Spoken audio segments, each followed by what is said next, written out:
अस्सलाम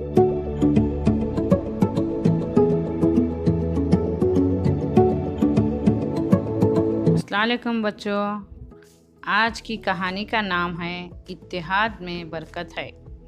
एक गांव में एक किसान रहता था। उसके 4 लड़के यानी कि बेटे थे। किसान तो बहुत शरीफ था, मगर उसके बेटे बहुत झगड़ालू लड़ाकू थे, मगर आपस में ही लड़ते थे। मगर एक लड़का दूसरे के साथ झगड़ा करता। उनके झगड़े देखकर किसान बहुत परेशान रहता था। वो उन्हें समझाता रहता, मगर उसके बेटों की समझ में कोई बात नहीं आती थी। एक दिन किसान ने दरख्त की बहुत सारी पतली पतली शाखें जमा की, उनको एक रस्सी से बांध दिया।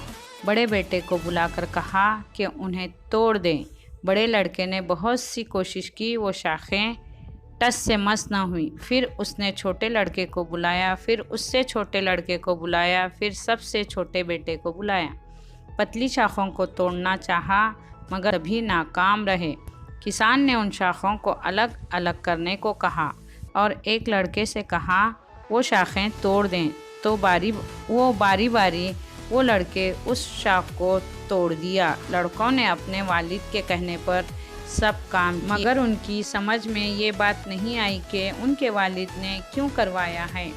जब सब लकड़ियाँ टूट चुकी तो उनके वालिद ने कहा, मैंने ये तुमसे मेहनत क्यों करवाई? बेटों ने कहा, जी नहीं, हमें नहीं मालूम। उनके वालिद ने कहा, देखो, जब ये शाखें जुड़ी थीं तो तुम उनको तोड़ ना सके, मगर जब अलग अलग हुए तो तुमने आसानी से तोड़ दिया। लड़कों ने कहा, ये बात सच है, मगर हमें इससे क्या फ़ायदा हुआ?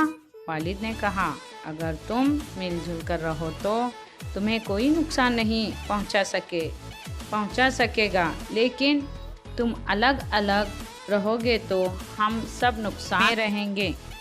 तो प्यारे बच्चों, इस कहानी से हमें ये सबक मिलता है, हमें मिलजुल कर रहना चाहिए, क्योंकि इत्तेहाद में बरकत है।